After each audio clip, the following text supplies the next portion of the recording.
And we're live. Welcome to the RG DFS Tournament Takes podcast. I'm your host, Chris Kirkwood, here with my two boys, the notorious one, Noto, Derek Farnsworth, and Bobby Gomes at Bobby Gomes DFS. What's up, fellas? We're back for a special division, wildcard divisional round here. This is our last show of the season. So first, just want to say thank you for everyone who's listened, commented, and been a part of our show for 18 weeks plus this one. But I hope you enjoyed it. Hope we're back next year again. And again, thank you. And thank you to both of you guys, Noto, for joining the show since we didn't have JSU. Thank you for stepping in flawlessly, bringing your great content every week, all your stats. Bobby, always a pleasure working with you as well. Thank you for doing it again. And how we doing? What's up, Noto? Yeah, what's up, guys? I've told you guys a few times this is my favorite hour of content that I do every week, so I really like doing the show. I'm kind of sad football's coming to a close. It's been my best NFL season in quite some time, so I'll attribute that to doing the show with you guys for sure. Yeah, don't lie, Noto. Don't lie out of the gate. Hey, there's got to be some correlation there. Yeah, no, I'm happy we're wrapping up, but yeah, it's been a good year. Me and Kirky beefing half the show before the show and coming on, and Noto having to basically walk us through, so we're getting everything back on track and stuff. But yeah, there's no beef. There's no real beef here, Bobby. No, it's just like we're just arguing about like the stupidest stuff imaginable pre-show. If you guys can hear the pre-show, it's usually pretty funny. But yeah, all right, I've had a great time on the show this year. So what we're going to do with this show, we talked pre-show to how we're going to handle it. We're going to go the 2-game slate and then the 3-game slate. So we're just going to talk about the 2 games Saturday and then the 3 gamers on Sunday. And we'll do QB, running back, QB, wide receiver, stacks, tight end, defenses, the whole gamut, but maybe more strategy involved about how to actually ship something, whether it's small field or large field. And just any advice you guys for people that will help for this episode. And with that being said, the overarching theme here is weather, right? Like for me, at least, so on the 2-gamer, we start out with Cleveland at Houston. Flacco amazingly has propelled the Cleveland team to a playoff berth against Stroud. So there's no weather implications there. It's in the dome. It's got a nice 44.5 point total. Flacco's been passing. Stroud's been slinging it. Looks like we don't have to worry about anyone cutting into Devin Singletary and stuff like that. But that looks like a good game. And then the other game, which would be juicy as all games get, started out with a 47.5 point total, is Miami at KC. And the Chiefs are currently a 4.5 point favorite, and the total is now down to 43.5, started at 47.5. And that's because it's going to be absolutely record cold. According to Roth, he says absolutely frigid, a 10 to 15 mile per hour wind with gusts around 25 miles per hour. Will put the temperature likely around 20 to 30 degrees below zero. Feels like temperature, and it's going to be dropping well below zero as the game goes on in this game. So this is extremely cold. There's extreme winds, so this is some tough playoff weather. But we do have electric teams. I don't know if cold slows down speed, because Miami's got the speed, but it'd be interesting to hear you guys' takes on that game. And then on Sunday, we've got Pitt Buffalo. It's going to be cold, windy, and real windy, like gusts of 35 mile per hour or higher, potentially some snow, but snow ahead of time, they say, the bulk of it. But regardless, it's going to be cold and windy and possibly some snow as well. And then the other 2 games are indoors. Green Bay at Dallas, the Rams at Detroit. Man, there's a lot of juicy narratives in that Rams-Detroit game. I'm sure the Blitz is going to be spitting out a lot of that. But, yeah, so for me, the whole thing is about weather. So how does the slate look to you, Noto? What are your thoughts with the weather games? Yeah, you have to think weather is going to impact ownership a lot. I could see everyone stacking the Cleveland-Houston game on the Saturday slate and then kind of avoiding the Buffalo game on the Sunday slate. So it will be interesting, but we kind of had the same situation last week on Saturday that we had the Ravens and Steelers in a bad weather game. And if you just ignored that game and stacked the Colts and Texans at night, it was kind of the path to print. So I kind of think I'm just going to play the weather and hope those games are pretty bad. But interested to hear your guys' takes as well. Yeah, I think it's interesting. Sorry, Kirk, you could go. I didn't mean to cut you off. Oh, no, I was saying Bobby. So yeah, for me, like, I find it interesting as well. Like, we have currently Tyreek Hill for 56% ownership. I think that's going to be lower based on just what we've heard about everyone kind of taking the under in the weather game, in the first weather game, in the second. Well, not the first weather game because Pittsburgh Buffalo is obviously a weather game too, but in the Miami KC game, and I just want to get over on Tyreek because I don't think that the ownership's going to be the ownership. He might come in at like 35%, maybe, because that's industry, or like around the industry, everyone's projecting around 35%. So we're higher there for sure. And maybe that'll be tweaked.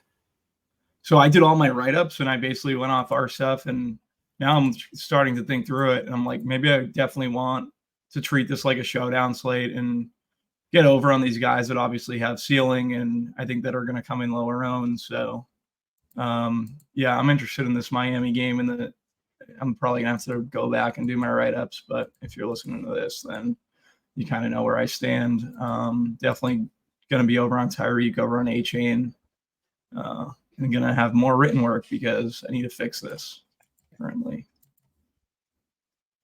Yeah. All right. So how do we want to do this? Do we want to talk about position by position, or do we want to just talk about each game? You're the host, my man. All right, we're gonna go like we always do, position by position, but we'll start it off at the running back position, get that out of the way. So the highest ownership guys, looks like it's going to be Singletary coming in the highest, right with Pacheco. Both of them right around the same. The main thing here is that the usage for Singletary has been incredible. You know, he's played on 80% of the snaps last week, running a route on 77% of the Houston's dropbacks, and he had 100% of the backfield touches. So this is his backfield, which is just crazy. I would have never thought that going into this season, but that's where we are. So he looks like a bargain. I mean, he's a full workhorse.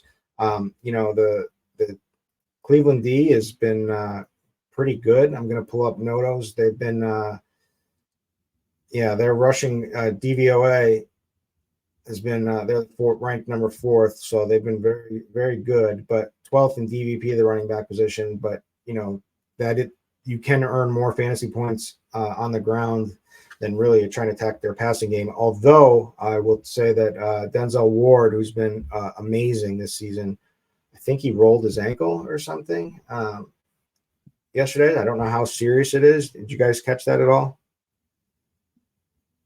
I did not. I'll look at that right now. All right. But regardless, Singletary looks like a workhorse. Now, he may not be very efficient. He may not have such a huge ceiling in this spot. Pacheco, looks like the guy with the ceiling to me. Coming in at 6,400, just, you can play whoever you want pretty much from the running back position anyway. But he's got 30 coming off of a big game against Cincy, 32.5 fantasy points. It's his backfield too. He had 18 rushes. The thing is, he's getting passing game work because they have to, but 7 targets, 7 receptions against Cincy in week 17. So it's supposed to be healthy, good to go here. And let's pull up the Miami matchup data. Miami is 16th in DVOA versus the run. Although they haven't a lot of people have had more production through the air from fantasy point perspectives, but I think that's just more because, of the way that Miami puts up points. But I think in this playoff atmosphere, Pacheco is going to be used pretty heavily probably. Then from there's Achane. I've got nothing bad to say except Mostert looks like he's trending to come back, but he may have lost the backfield already anyway. But you never know. Jeff Wilson's run well too, but you can't deny the talent on Achane. Then there's Jerome Ford. He kind of feels like the sneaky play, although he's going to be 40% owned, so not very sneaky, but like he kind of feels that way to me. Although you could make a case that Kareem Hunt, they like to give in the red zone, but I think it's going to be, now we're in the playoffs, it's going to be Jerome Ford's backfield. And other than that, there's no real really low owned play. Some people will play Clyde Edwards-Helaire, CEH, but I won't be. Maybe Mostert gets some love because people think he gets right back into it, but I don't know. Who are your favorites, Noto? Yeah, like you mentioned, the two obvious plays going to be Singletary and Pacheco. With Pacheco's matchup, so the Dolphins are signing players off the street right now. They're missing their top 5 linebackers: Jalen Phillips, Connor Williams, Bradley Chubb, Cameron Good, Andrew Van Ginkel. Not Connor Williams, but Jerome Baker was the 5th guy. So they're signing, like Melvin Ingram's out there. He looks like he hasn't worked out in years. It's just bad right now. So in the cold weather, you got to think Pacheco is going to get 20+ touches. And then on the other side of that, the best path for Miami to keep this game close is to run the ball, just because their defense is so bad and so banged up right now. And if you look at KC, I think they're bottom 5 in DVOA against the run, bottom 5 in rush EPA. So I do like the spot for Achane. I think Mostert's an interesting pivot too in that spot. And like you said, I think the Cleveland backfield, if you can get it right, if we have like all these running backs score 15 points maximum and you get a 1-yard touchdown from Kareem Hunt, I think that could be good enough for you. So there's some interesting tournament plays for sure. But if you're playing single entry cash games, just start with Singletary, Pacheco, and go on from there. What are you thinking, Bobby? Yeah, I like the Achane Mostert getting overweight on them. Just because. Let me ask you a question. Are you okay with playing them both on this? It's a 2-gamer, sure. so anything goes, right? For sure. I think anything goes. It's also like when it's this cold, it stinks for the offense, but it's also not great for the defense as well. And these guys are super fast. Not that they're powerful or anything, but it's just a matter of like, I don't know. For me, Achane and Mostert make sense as tournament plays. What are we showing for Achane's ownership? Like I would imagine it's around like 25% where we have him currently. Yeah, we have him at 39. I've got him at 20. I've got him at 23% from around the industry, just an average. Yeah, so I'd be trying to get overweight on both of those guys because I think a lot of the ownership's going to go to Singletary, going to go to Pacheco. So probably at most one of Singletary and Pacheco. It's a good pass catching matchup for Pacheco. So if they get behind, he has been utilized more in the passing game, so I wouldn't mind him there. Singletary's showing the strongest everywhere because he's getting pretty much the bulk of the load. But he does lack ceiling relative to these other guys. When you talk about Kareem Hunt and Ford, Hunt had, I think, 2 touchdowns versus Houston. I know for sure he had one a couple weeks back at the goal line. In that game, Flacco and Cooper also went off. So he had one. So he had one in there. He could have had 2. He could have had 2. He was like very close to having 2, if I remember correctly. But yeah, so here's something I like kind of. So their defense, Houston run defense has been very good. They've held enemy backs to 3.3 yards per carry. So let's say Devin Singletary is the workhorse. Let's say Jerome Ford's the workhorse and doesn't get in the end zone. and they're better through the pass. And then Kareem Hunt, gets the red zone carry, gets the high value touch that gets the touchdown. I mean, that could separate you totally in this. Yeah. Plus you save some money. But again, it's also that's realistically plausible, but it's also wishful thinking at the same time. But you got to get it right. You got to do a lot of things to take down a 2-gamer, especially in the playoffs. Yeah, the problem with the Browns is since Flacco's taken over, they're like top 3 in pass rate above expectation. And I mean, he's throwing 40 plus times a game, and then this is a pass funnel matchup. So, but yeah, I do like Hunt, and hopefully he gets that touchdown. And then, if all the other running backs get 15 or something, then you're looking pretty good at 4,700. Yeah. My Zin. What happened? I had a Zin in and I almost choked on it for some reason. Vaping. The Nicorette stuff, whatever. Yeah. If Zin is interested in sponsoring the show, reach out to Devin. I had never even heard of Zin. Sponsor it. I'll do the read. Yeah, so I think that's interesting. Like on the 2-game slate, we're just playing for ceiling. So like a guy, that's why these Miami running backs look more and more appealing at these ownership clips, and pretty much everyone on Miami with speed and ceiling. Yeah, I don't know. Hunt, I think, is like if people are going to play Ford, maybe you get a little bit closer in terms of exposure with Hunt to Ford. But for me, it's more the Miami backs everywhere, just trying to get as much as possible. So, all right, let's think through like single entry, like smaller field stuff. So the obvious way to play this, to me, seems like just from us talking right off the bat, is just playing the running backs in this Miami KC game, playing Pacheco and HN for their ceiling, and then just concentrating, load up on the passing games with Flacco and Stroud shootout type. Is that the way you would play it, or do you think that'll be too popular? That is what I said I was going to do in the expert survey, so I'm worried it's going to be too popular. I'm gonna probably play Mahomes.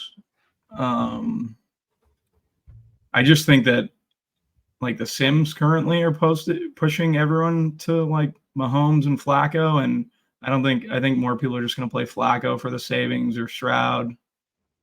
And I could just see myself really getting to Mahomes, getting down to like Rashee Rice, Watson, and then paying up to these Miami guys, and then getting one of Houston, whether it's Nico Collins or Amari Cooper on my teams, and then rotate the Miami guys through.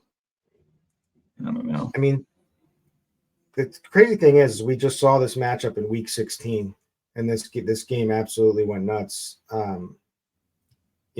What everyone's playing Flacco for is the 42 pass attempts. I mean, he put up almost 30 fantasy points. He had 42 pass attempts, and he wasn't efficient at all. He was only 27 of 42. That was with the backup starting for Houston too. Yeah, and he threw two picks, and he still had 30 fantasy points. So I think Amari Cooper went absolutely nuke, right? Or was it Njoku? Yeah, 265 and 2. They both went nuts, but yeah. Yeah. So I mean that's what people are going to want. They're going to want 42 pass attempts in a dome. And Flacco probably would have had more pass attempts against the Jets, but they were up by like 4 scores in the first half. I think he had like 300 yards in the first half, and then they just stopped throwing it. Just no pushback. So I think that's going to be the popular way to play it. So let's just go to QB. Flacco is going to be the most owned. It looks like Mahomes right behind him. Stroud, in the same ballpark, a little bit lower, and then Tua is going to be the extreme low owned play, which kind of feels crazy to me, but I get it because the weather and the offensive line. But I feel like KC's defense has been, although they've been very good, I don't feel like they've been tested that much. I feel like they're overvalued. but maybe I'm wrong. That's just the way I perceive it. But man, that if you can on a 2-game slate, the quarterback with the best weapon, like the cheat code, who on offense with Tyreek Hill and Waddle's back is going to be like potentially around 10%. That just seems crazy to me. I get it because of weather, but I don't know. So how are you going to approach this one? No. Yeah, I hate to disagree with you, but I don't want any Tua. I mean, he's been held under 20 fantasy points in 6 straight games. KC's 4th in fantasy points allowed to quarterbacks. They're really bad against the run, so I kind of just like attacking the running game there. But, I mean, if they do get behind, you mentioned it. I mean, he's got Tyreek in a revenge game, so maybe he gets a ceiling game here. I like Flacco. I'll eat the chalk. I just think they're going to throw it a ton. He's got the best matchup of the 4 quarterbacks. I like Mahomes, sort of a little bit different there. And then I don't know what to do with Stroud. I'm interested to hear your guys' takes. I mean, he's had an awesome season. And, I mean, he does have some rushing upside. Maybe once we get into the playoffs with the tougher matchup, we'll see even more of that. But, yeah, I think I prefer Stroud over Tua, but definitely prefer the other 2. Yeah. I'm kind of I prefer Mahomes, like I said, and that would probably be Flacco. I think Stroud will probably come in more in line with Mahomes. The ownerships are close anyways, but maybe we see Stroud come in ahead of Mahomes and just try to get a little bit of leverage on Mahomes. I'm just going to play as much Mahomes and Flacco as probably possible. What are you going to do? Load up with him? So you're going to play Kelsey. I'm going to play Kelsey. I'm going to play Watson. I played Watson on that Christmas Day slate, and I got that touchdown late. Also, the Raiders D, I did pretty well. And I just feel like no one wants to really play the roulette of Kansas City Chiefs receivers, but I think it might be more condensed now that we're in the playoffs. So Rashee Rice, Watson, Kelsey would probably be. Everyone says it's like hard to predict it, but it seems like it's Rashee Rice is the clear number 1. And then and Kelsey is Kelsey. Now the thing about Kelsey is he's looked like crap for the whole second half of the season. He looks stiff as a board.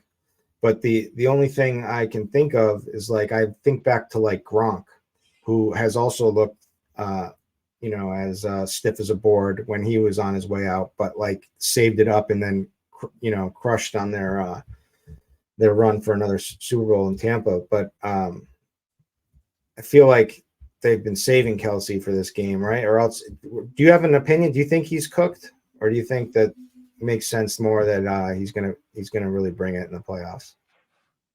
I think you're on the right track. I think he's gonna bring it in the playoffs. He's older, right? He's 34 years old. The issue is within the context of the slate, we have 2 really good tight ends in Schultz and Njoku. What exposure do you want to give to Kelsey? For me, playing Mahomes, I know I'm going to be over on Kelsey. It's also like short area passing games probably going to be something that is more important for this KC team.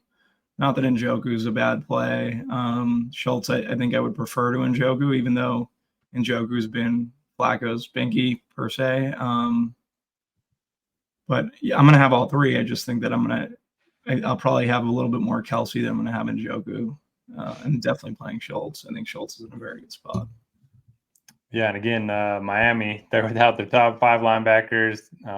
The guys they're bringing in, they're not going to know the system. They're not going to be – I mean, Melvin Ingram is incredibly slow. I think Kelsey's going to have a big day. I think he's washed, but I think he's got enough for another – He's got enough for – he's like you got to leave it all out on the field this season. Like it is getting – I will say this. Like if you stack up that game, it's getting expensive. So you need value plays at least from that Cleveland and – I would say Houston game, and I just don't know if I love, and it's one of the reasons why I don't love the QBs either, because I don't think that you can double stack the QBs on a 2-game slate. You need ceiling. I know Elijah Moore, he grades out well. It's a good matchup. I couldn't even tell you who is it. Hutchinson is the secondary receiver for Houston. Like Nico Collins caught all the balls. So, yeah, Noah Brown and Robert Woods, both questionable. Both missed last week's game, both limited on Thursday. So if they're both out, then you got Hutchinson and Mechie. if Brown's playing, he'd probably definitely be my favorite. All right. I just I loaded up Of the value. Mahomes. I loaded up Mahomes, Pacheco, Rice, and Kelsey, and I threw A-Chain as the run back. That lineup doesn't look so bad, although so this is definitely like a 2 tight end week. Yeah. I think, but like you're gonna have to do a cheap 2 tight ends. You're gonna have to grab someone like Brevin Jordan, who I think could be a good play. But I thought that last week, and I think he caught one pass. Yeah, I didn't even know he was on the field last week. But yeah, I mean, you can still get like Amari Cooper, Elijah Moore. You could go with Michi. Is this the Noah Gray week after everyone played him in week 18? Could be. If Kelsey's dust. I could play some Gray just to get the leverage flop lag. I doubt it's his week. I mean, he could get a touchdown, I could see, but yeah, but a touchdown might be all you need, right? Yeah, definitely. Dude, Smythe's actually been decent. Yeah, Smythe, you can play him. He's 3K. We kind of skipped over wide receiver, but that's all right. We're free form this week. This is the final show. Yeah, so let's do it there. Let's go back to wide receiver. So the highest owned wide receiver is going to be Amari Cooper, smashed against Houston to the tune of 54.5 fantasy points in week 16. 15 targets from Flacco, 11 receptions, 265 yards, 2 TDs. Just nuts performance. Flacco's in the dome. Flacco should be airing it out. There's nothing. I mean, he's been a clear wide receiver 1 for a while, so there's nothing. I have nothing bad to say about him. Nico Collins has looked unstoppable too. Just produces. He's going to be next in line. Both of those guys should be over 50% owned. Rashee Rice, the number 1 option we just talked about, for KC is going to be high owned. Then it's going to get people are going to want the savings from like Elijah Moore, and who's potentially out. God, I can't. Let me pull it up. Looks like unless he's David Bell.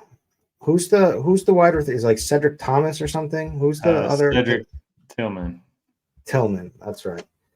And he's banged up. Yeah, he's been ruled out already. So he's ruled out. So that's why Elijah Moore is getting a much better projection. And David Bell is in the picture. And then there's even like the potential for a few deep plays from like Marquise Goodwin. Potentially, I think that's someone that, who could catch a long touchdown. Won't get many opportunities, but I think that's possible.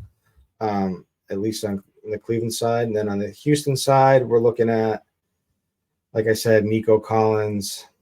Robert Woods is questionable. It looks like he's on track to play. And so does Noah Brown. Those guys are both iffy, but they look like they're on track to play. Do you have a take there? Do you think they're both going to suit up? Yeah, I don't know. Like I said, they both got 1 limited practice in. I think one of them got 2 limited practices in, but kind of looks like they'll be questionable. I kind of hope they're out because everyone's going to flock to the cheap 3K guys in Hutchinson and Mechie. And I mean, they combined for 2 catches last week with Brown and Woods both out. So I kind of like the fate of those 2. So like for that reason, would you like Collins more than Cooper? Because we know like Cooper got to compete with Njoku. Cooper's obviously showing higher ownership, but it seems like it's very condensed in Houston. Singletary and Collins are like 2 of the Singletary, Collins, and Schultz, I guess. Very easy, Yeah, I love Nico. And if you look at his numbers indoors, he's averaging 24 fantasy points per game this season compared to like 11 outdoors. I don't know if there's any too much into that split, but I think he's a great play. And some just tells me Texans are going to sell out to stop Amari after what he did to him a couple weeks ago. Yeah, I think I side with Nico. No, you go. Like Ward was banged up. I'm gonna pull that up right now. Yeah, it said he's got a knee injury and he's questionable. That's what I saw. Cleveland's defense hasn't been as good on the road as it has been at home. I think the splits are pretty drastic too. Yeah. Yeah, so he suffered a knee injury in practice on Thursday, and he's legitimately questionable heading into the weekend, they said. So a dinged up Ward only helps the case for Nico Collins.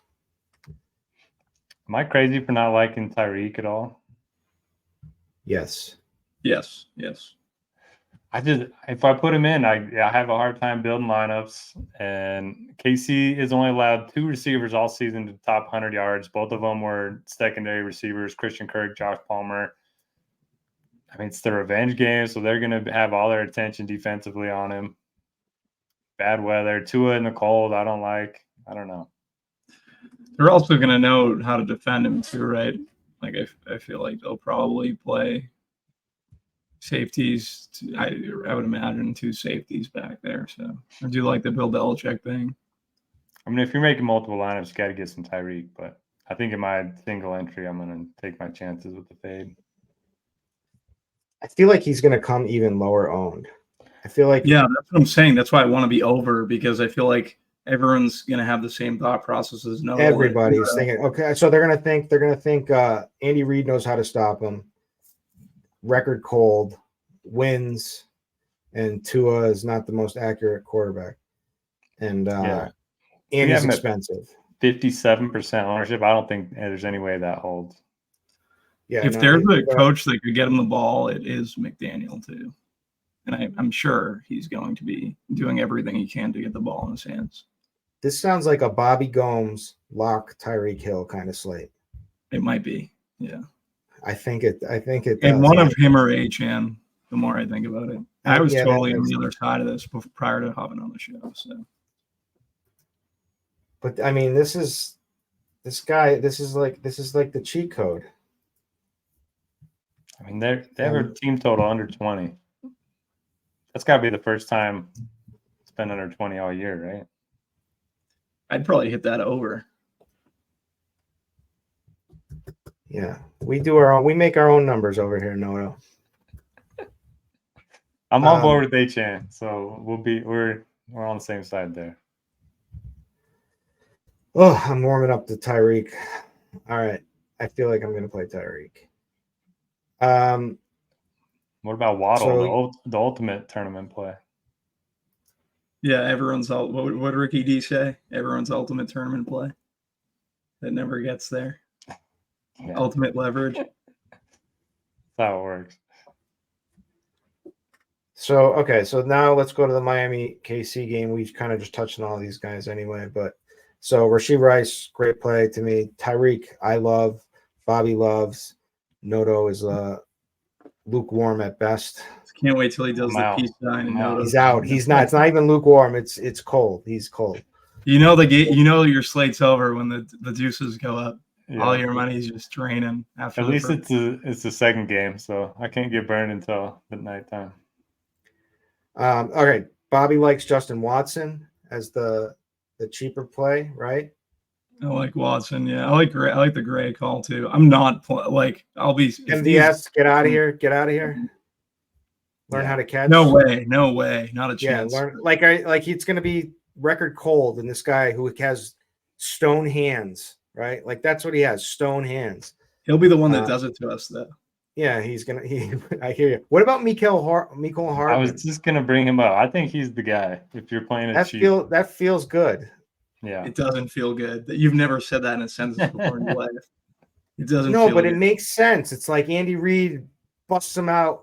He's got like the confidence, he with Mahomes. Mahomes has no confidence in any of his receivers. He's caught his last 7 passes from Mahomes. That's got to be better than anyone else on the team. Week 18 had 11 targets. He had 18. He had 11 targets. Week 18. Yeah. I'll play some. That was without. Yeah, it wasn't Mahomes. Everybody. Yeah. Oh yeah, it was Gabbard in. It doesn't matter. What it says to me is they're getting him up to game speed, and they're gonna launch him. getting him warmed up. Yeah. Wasn't he see it. supposed to be the complimentary piece to Tyreek and then just never matriculated? He was why they got rid of Tyreek. Oof. They didn't need him. They didn't need Tyreek. They didn't want to pay him because they had Mecole Hardman. And I'm just saying that. What if Waddle's out? Are we playing Wilson? Yeah. If Waddle's out, you're for sure playing Tyreek. No. Double down on the fade. Play all in on Wilson. Cedric Wilson. No What about Kadarius the Toney, guys, right? Berrios and Yeah, Bobby loves Berrios. yeah, I don't mind Berrios. You know, He he brings seemed you cool back. He brings you on back the- that Wes Welker Edelman feeling he gives you. I wish someone would do that. I wish there was a receiver in the league that could kind of do that at this point. But Sound All like right, Berrios. Cooper Kupp, maybe. Cooper, yeah. what about Richie James? I like Richie James. I do. He's definitely better than MVS and Tony. I just don't know if he's going to play in time. I think I agree with you. I think I would go. So I think I like Rashee Rice the best. Obviously, I think he's the number one. I think I would. I think I would put Mecole Hardman, and that's just me like totally gambling above Watson, and then I would go down to Richie James, and that would be it. I think that's what I'm thinking. All right. What about let's talk about the tight ends. 2 tight ends, totally viable because we've got good tight ends. We got Dalton Schultz, who's cheapish at 4,400. It's going to be very popular. With especially if like any of these other secondary pieces are out, just gives them more of a floor. But I like Schultz. Then there's Njoku, who absolutely nuked. Well, he didn't nuke like Amari nuked, but he's actually been getting more targets than Amari. He's kind of like their number one receiver. I like him at 5,600.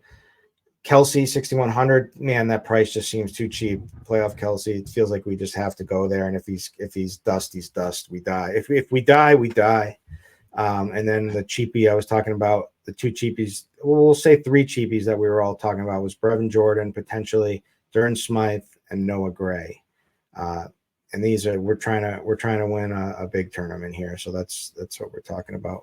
Those guys. Although Smythe, the targets, he's certainly been a bigger piece of the offense the last 4 weeks of the season. So I'm on board with those guys if it makes your lineup work. But what are you thinking, Noto? Yeah, it feels like there's more tight end options this week or in this 2-game slate than there are most main slates. I like it. I like the 2 lineup builds. Njoku's probably my favorite. Kelsey next favorite, but don't mind mixing in Schultz, Smythe, Gray. I think it's a good position. All right, defense. Oh, make sure you don't have like your. I got a tight end rule. take here. Oh, sorry. No, we covered them all. Go ahead. My bad. So last year on the slate, I think it was San Fran and Dallas was the game. It was the late game. And I was winning like 108. I was in first. And McCaffrey got a touchdown late, and Dallas ended up getting the ball back, which was awful for me. And Schultz needed I was down like 2 catches, and Schultz got like 3. And I wanted to absolutely it was just the worst feeling. I dropped down significantly. And I'm not making that mistake. Schultz's negative correlation off of Devin Singletary and Collins, I'm locking Schultz. I'm pretty positive. I know he's going to be high owned, but he's the one I want. I feel like Singletary will probably be higher owned. Yeah, they're condensed, whatever. If he gets the touchdown on the goal line and it's not Singletary and I'm going higher on the Miami running backs, I'm very bullish on Schultz this week. In the match, if I could play 3 tight ends in one lineup, I would. Yeah, I probably would too. Kelsey, Njoku, and Schultz. Yeah, I like them better than the cheap receivers for sure. Brevin Jordan, like I said, the other guy's shot in the dark. Smythe is probably the most realistic cheapie. He stinks though, but I know he's been better, but he is bad. I'm just saying, just throwing it out there.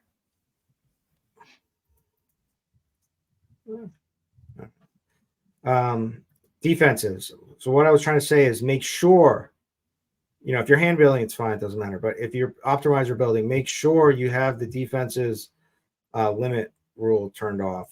So you can allow like as many players as you want against your defense. Because defense is random. Sometimes you can have all players against your defense on a 2-game slate. It makes no difference if they catch a pick six or it enabled you to have a much better, stronger build. Like just use it. So make sure you have that turned off. Texans are going to be popular. Chiefs are going to be popular. Browns are going to be popular. Dolphins are going to be the absolute lowest owned because they're missing like half their defense. But Noto, what are you doing? Do you care about this? Yeah, the best correlation play of the week, Joe Flacco, Texans defense. He's going to throw picks, and that's going to be good for his production because he's going to have to keep throwing. So, yeah, I like both those plays there. But I also like KC at home in the cold versus Tua. Yeah. So for me, against Tyreek, are you kidding me? Yeah, it's interesting that the Browns and Texans are showing as high ownership as they are, but it makes sense, right? All these guys, they're going to be throwing so much. Like the play Noto called, I will be playing some Dolphins D for what it's worth. Even though, I'm going to have Mahomes, but just correlating with them, the D with my running back. But I'll be playing all the defenses, so I don't think it really matters. A little defense roulette. All right, we spent way too much time talking about the 2-gamer. Now let's head over to the 3-gamer. Pull up here on Sunday. Okay, the 3-gamer starts out with Pitt at Buffalo. Like I said, the extreme weather in that game. Plus, Buffalo is a heavy favorite. They are up to -10 right now, and the total is down to 35. Wow, it sounds like a nice tease, though. Can I do a Wong in the playoffs, Noto? Can we get a Wong going here or something? Do the super tease, the 13-point tease. No way they get 48 points. I like the super teases. Just throwing it out there. Specialist.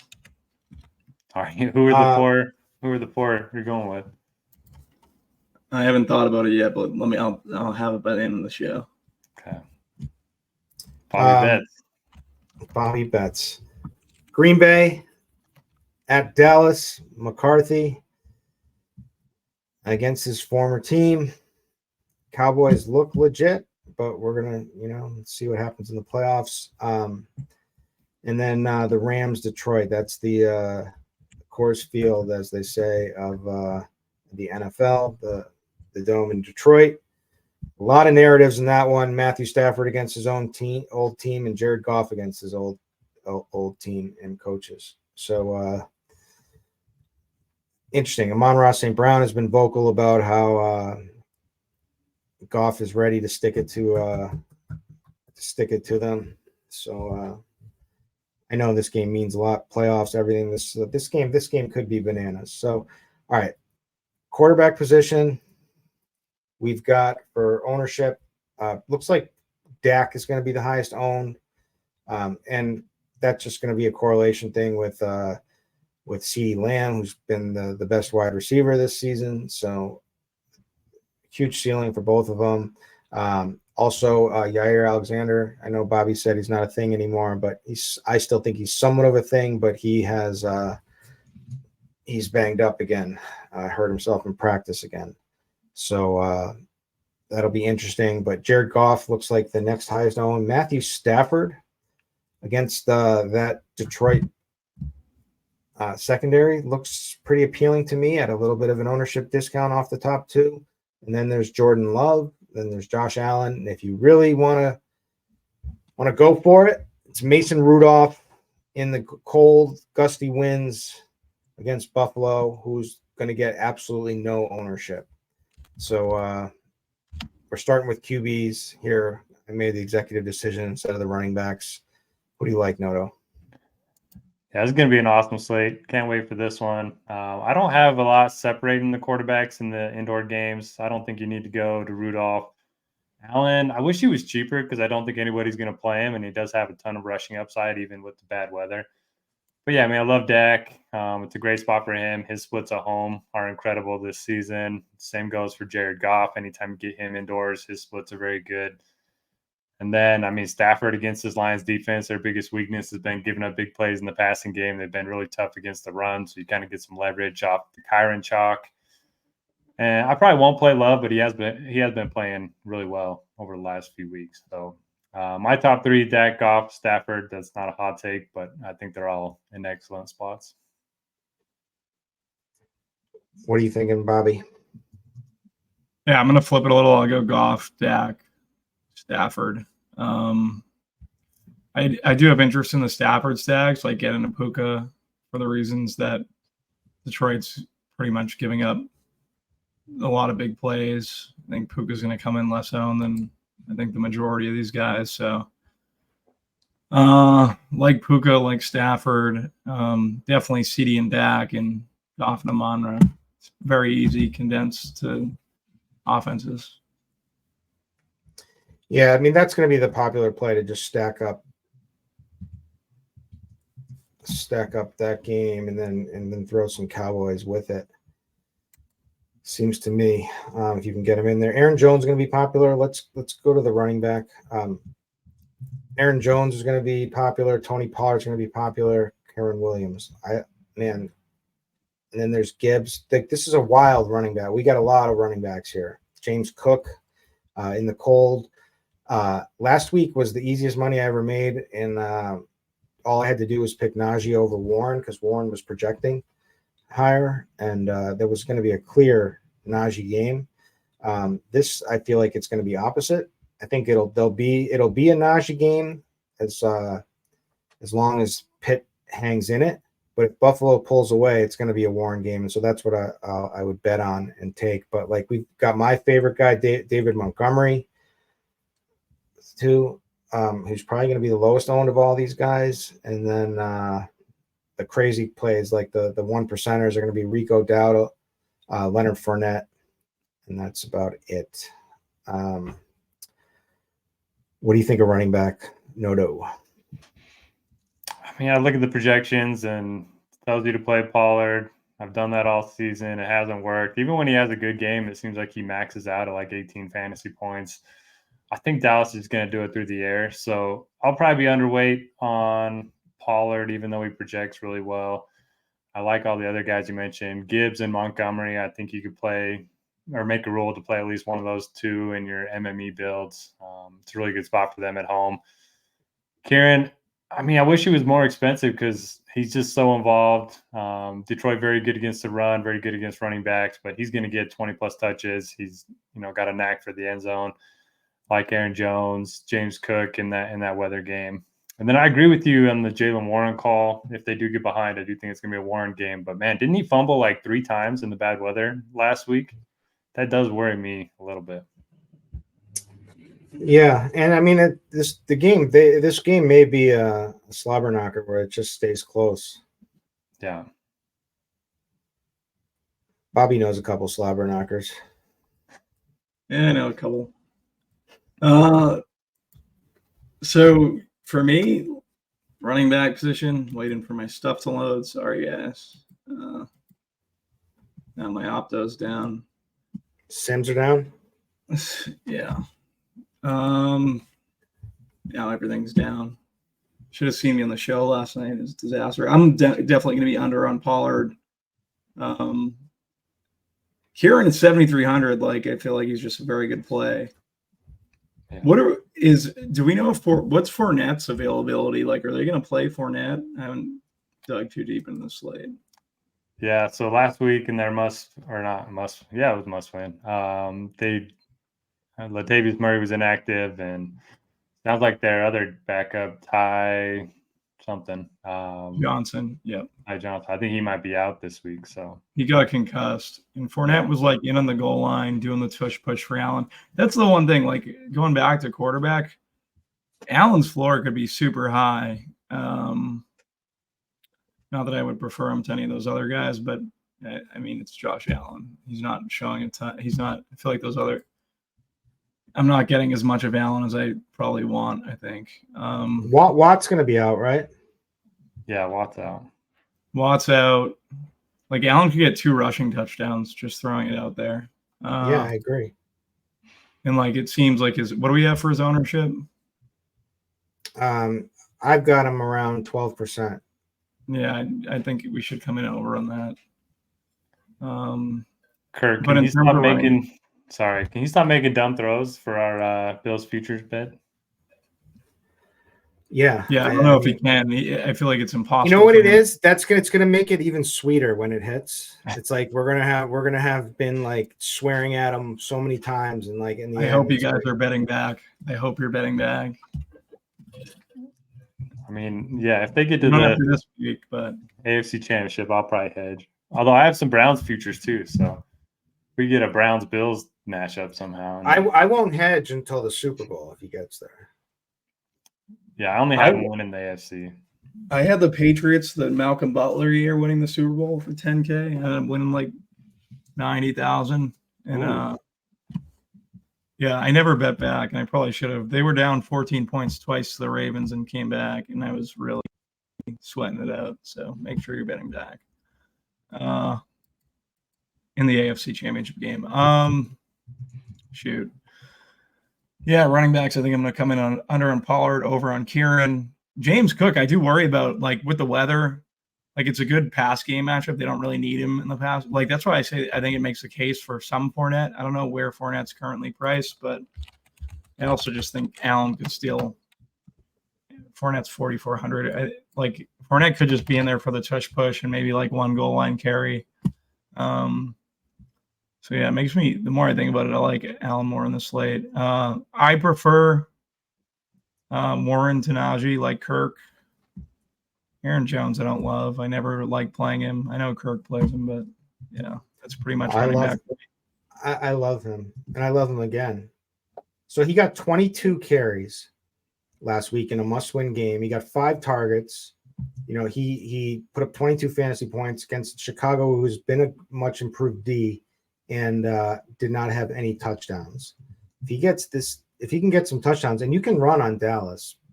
It's easier to run on Dallas than it is to pass on Dallas. I feel like they're gonna, you know, Dillon is still out. As long as Dillon's out, I feel like the sky's the limit for John. I feel like I gotta play Aaron Jones. They finally got him the ball in the air last week. Yeah. So.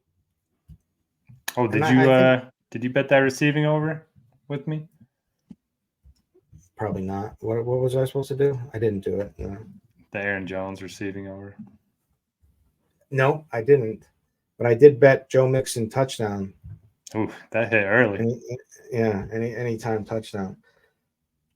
All right. Wide receiver. Is this crazy? Is this right? Is Demarcus Robinson the massive chalk? Yeah, because there's no value. Yeah. It's probably like warranted in the context of the slate. All right. So we'll talk about that. There's Demarcus Robinson. There's Amon-Ra St. Brown, and then there's CeeDee Lamb. Those two are going to, those are the 2 top studs. Then there's Puka. Jameson Williams is going to be another value piece that's going to get a lot of love. Khalil Shakir is going to be somewhat popular after, when Gabe Davis was out. He left in the first half of that game, and it was the Shakir show from there. He had 105 yards on 6 targets, 6 receptions, and sounds like I know Stephon Diggs has been saying that Gabe Davis, they're going to win this one for Gabe. He's not, so he's made it sound like that he's definitely not going to be playing. But again, massive wind in that game. Brandon Cooks. He's just been killing it, and he never gets played enough. So I'm interested. Cooper Kupp, obviously. Josh Reynolds, little revenge narrative there. Jaden Reed.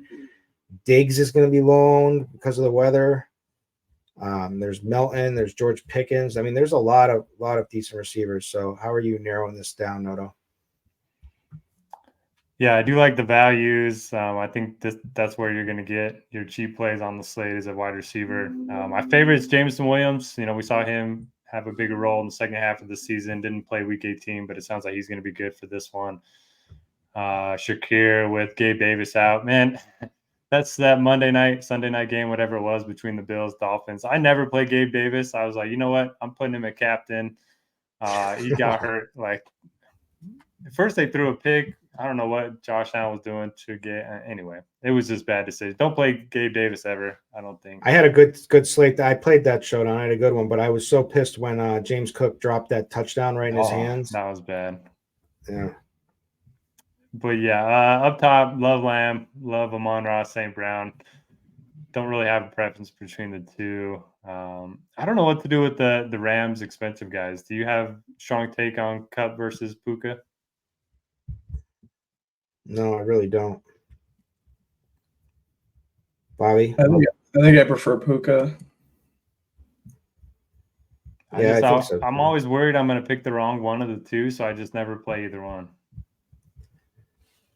All right, so per fantasy points, touching on Demarcus Robinson, like Noto said, he's one of the best pure values of the slate. They're saying this is per fantasy points. Robinson has exceeded 13.5 DraftKings points in each of his last 5 games, earning almost as many end zone targets over that stretch as Cooper Kupp and Puka Nacua combined. He's had 8 end zone targets, and Kupp and Nacua have 9 combined. So I guess it does make sense, but it just feels weird to me. Wow. Yeah, I'm fine with Demarcus Robinson. I might flip flop him and Jameson Williams depending on how much Goff I end up getting to, which I think is going to be a significant amount. So, but yeah, that's my thoughts in that situation. In terms of the receivers, like CD, Amon-Ra, don't really have to say much. Would prefer CD over Amon-Ra St. Brown. Think he's my favorite. Khalil Shakir down there at 3,400. I think Shakir with Gabe out could beat Williams and Demarcus Robinson. So maybe I should be more interested in some Shakir. Outside of that, that's pretty much. I don't really have a ton on receiver. I think it's self-explanatory. CD, Amon-Ra. He's in play to get like a designed run too, like a end around type stuff. Shakir almost broke one the other night on that Monday night slate. I think Shakir is a good player for what it's worth. What about Josh Reynolds? No. Revenge. Yeah. I'm a sucker for. Oh, maybe I guess revenge. I would have more Jameson Williams than Josh Reynolds for sure. So those guys are kind of right. But knowing Dan Campbell, he's going to give Reynolds 15 targets. Who do you think wins this game? I think the Rams. I think the Rams win this game. I would bet the Rams. 3-point dog. Yeah, I bet on the Rams already. Yeah, they seem like the obvious dog, but that's what makes me scared a little bit. What about Mr. Bo Melton? He's looked good. I heard he actually has more routes than Jaden Reed lately. He looks good, yeah. That's surprising because Jaden Reed's been, I think, fantastic all year. But yeah, it's pretty close. And Reed, I mean, he commands more targets. But yeah, if Dubs, we got to wait for Dubs and Watson, I guess. What would you do if Watson played?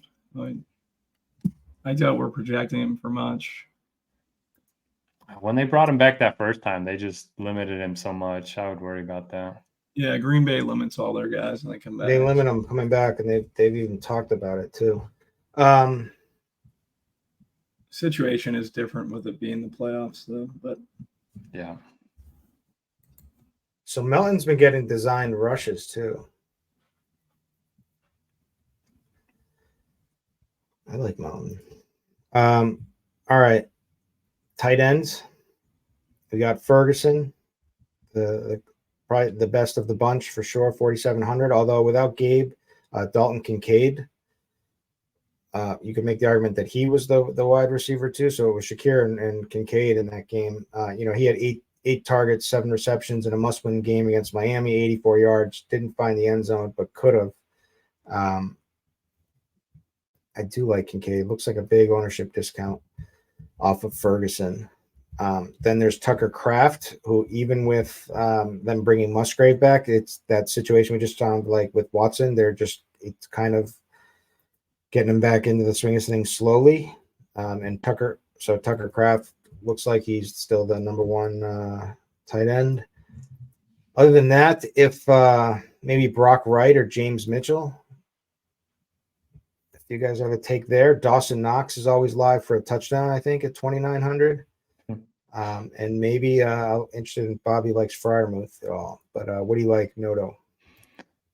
Yeah, I had to laugh because I was just going to say my favorite first touchdown bet of the week, Dawson Knox at 20-1. I think they're going to play a lot of 12 personnel without Gabe Davis. And, yeah, I think he'll be on the field a lot. Don't love the weather in that game, obviously. But, yeah, I think tight ends are good. I don't think I'll be using 2 tight ends as much as I will on the Saturday slate. But I like Ferguson quite a bit. Everyone else, I like Kincaid, but the weather worries me. Everyone else I don't feel that great about. I didn't even mention Higbee. Yeah, he's 3,400. Has he had a decent game this year? I just haven't heard his name at all. He did. He went for 19 in Week 12 against Arizona, fantasy points. He had 2 touchdowns in that game. He's been very bad. Davis Allen seems like the future there. 7 targets, Week 17. They sat him as a rest. Week 18. I think I like Higbee a little bit at 3,400. Maybe because people just aren't going to play him and he's easy to get over on. And I do like Stafford and the Rams offense. My favorite tight end would be Ferguson. And then I'd go Kincaid. I do like Noto's calling Knox too. Freiermuth, I don't really have a ton of interest in. Unless Buffalo plays 2 tight ends because he kind of eats that up. So I don't know. For me, Freiermuth would probably be my least favorite the more I think about it. Yeah, I'd go Kraft out of Freiermuth. And what are you doing with Brock Wright? Are we doing anything with Brock Wright at 3K?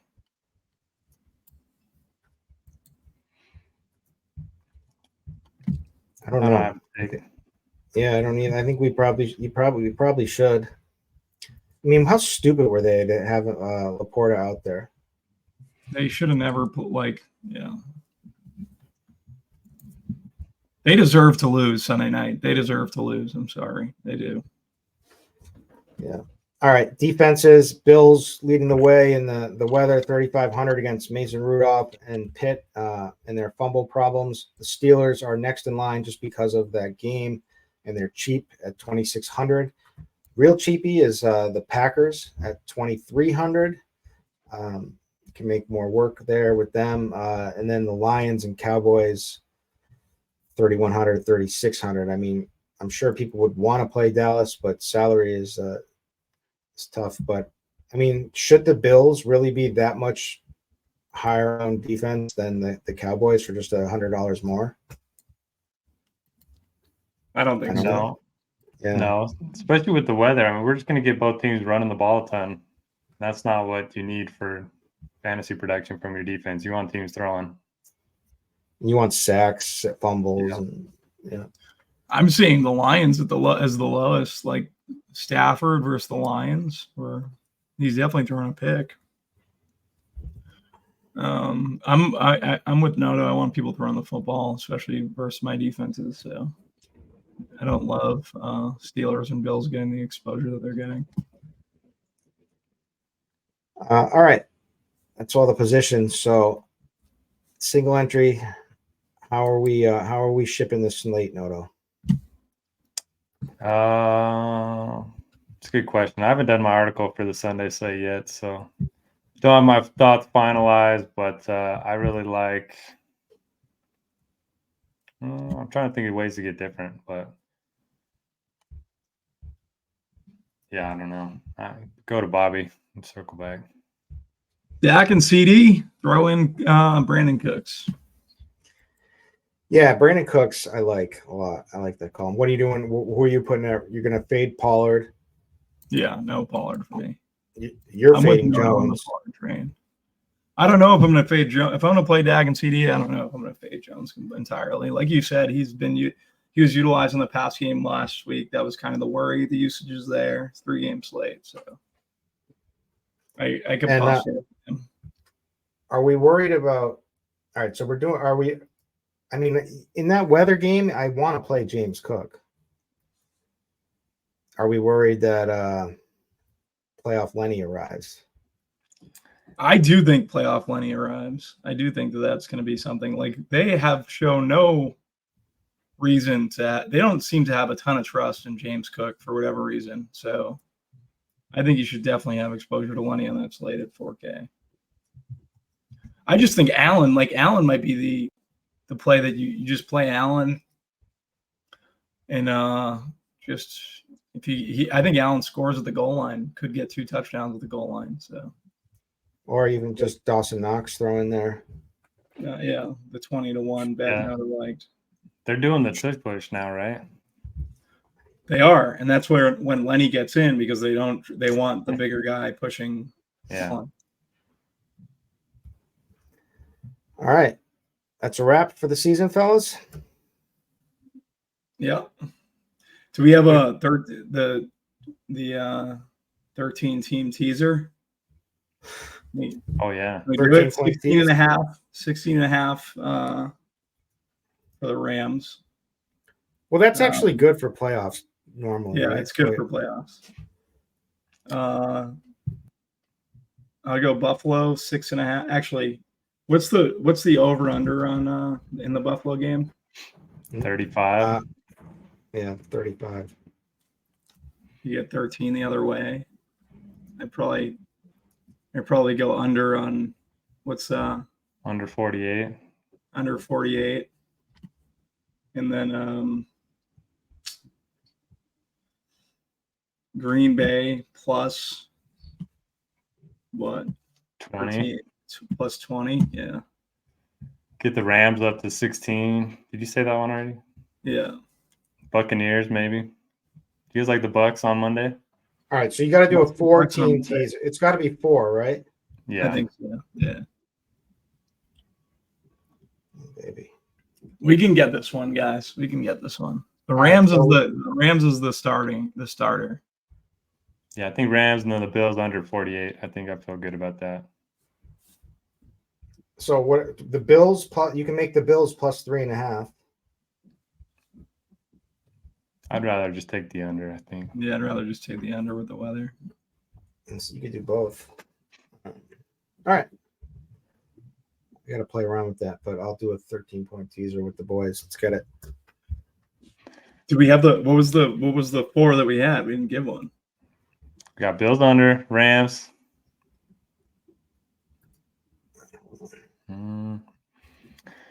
You get Texans up to 15. Oh, we're doing the whole weekend. All right. Do we do Texans or do we do Cleveland? We do Texans. Either one, or I like Eagles. I like the Eagles. Texans at home. I mean, I like the Bucks, not the Eagles.